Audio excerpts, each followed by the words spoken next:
Jake Brendel with us here in the Niner locker room, and the team hasn't lost in a while. And how did the team respond on the flight? What's your vibe about what you may see on the practice field today? Yeah, so obviously we didn't really plan on losing that game. Obviously they had a really good defense. And they give it up to them. They had a good plan for us, and they executed that plan very well. We have a lot of plays that we want back, a lot of plays that we didn't execute on our side too. So it's just going back to work today, going out to practice, making sure that those mistakes don't happen in this game on Monday night. When you do lose a game, you guys get to see the film on the flight, or you get to see it once you get home? We usually, our video guys do a great job of getting it to us as fast as possible. So we usually get it on the bus ride to the airport. Oh, really? Yeah. And do you are you the kind of guy that wants to look at it right away, or do you want to kind of rest and look at it the next day? I definitely watch it immediately. Right. Yeah, and then I'll probably watch it again in a few hours, depending on how long the trip is.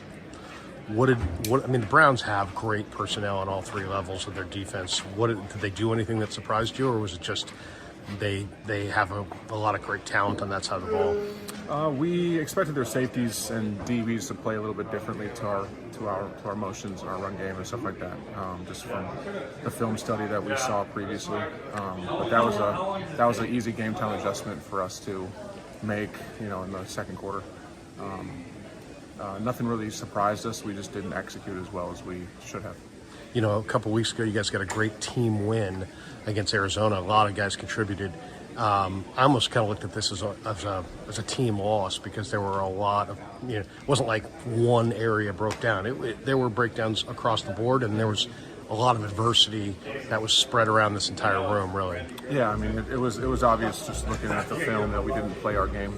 We just weren't playing at the level we expect to play at.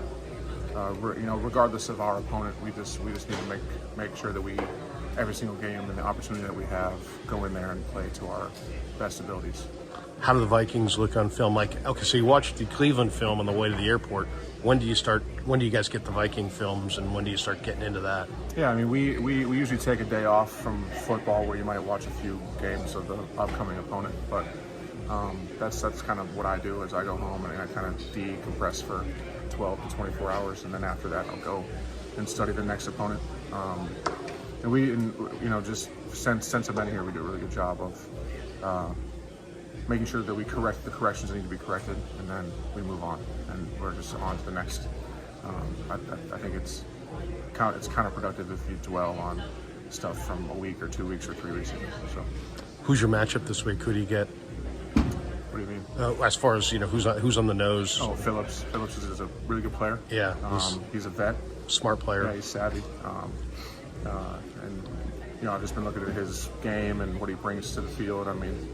He's not as dynamic as he was in the 4-down stuff that he used to play in, but he's playing the nose position really well. I just know he's going to bring his best for us. I feel like everyone does. So. Giants blitzed a ton, but this team also blitzes an awful lot. Is there any differences between the kinds of blitzes that New York featured? I know there were a lot of exotics, but is there any differences between these two defenses that you saw when you watched them? Yeah, there's obviously a lot of similarities, but also a lot of differences. I think I don't know what the Vikings are going to do, obviously, but I feel like teams kind of look at our run game as the main thing that they need to stop, and it'll be interesting to see what the Vikings do as their plan to stop the run game. It was kind of like 6 down fronts and heavy fronts when it was the Giants, but who knows what's going to be with the Vikings. It's all their coaching staff and what they think is best. Have you seen? You don't get Danielle Hunter, but obviously your tackles do. He looks like he's playing at an incredible level right now. Yeah, the numbers. He's probably the sack leader, right? I think. Yes, in the league. Yeah. Yeah, he's a very dynamic player, and he brings a lot of that to the game every single play. I think he has a little bit more freedom than other players that we've played, just because of the scheme that he's in. But it's always tough to block guys that can pop a gap if they want to, and can do stuff like that. So he's a great player. Tackles have their hands for sure. You guys win a lot of games. You haven't lost in a while. Does a loss sharpen the focus? Does it change the vibe of going into your next week of preparation, coming off a loss? as opposed to, hey man, we've won another game and another game and another game. Does a team respond differently when they lose a football game? I don't think so. I mean, everyone thinks you should, but at the same time, it's like you should be putting the best effort possible towards every single game, regardless of what happened last week or the previous game. And that's kind of our mindset. We go out there on Wednesdays and Thursdays and Fridays and make sure we do the best we can to practice to the best ability to be ready on Sunday and Monday and Thursdays and all that stuff. I feel like it shouldn't change your outlook because you had a bad game the week before. Before the game, looked like Debo and Ayuk were jawing with these guys, and then all of a sudden here comes Trent, here comes your locker mate Banks. Yeah. And it was fun to watch from a fan's perspective. Were you involved in any of that? I'm not really a fight guy. Right. I did enough of that when I was in college and when I was a little younger. When you were younger and dumber. Yeah, I don't know. It's not really my thing. Obviously, if someone on my team is in jeopardy or something, then I'll definitely step in. But it's not something that I'm seeking. Yeah.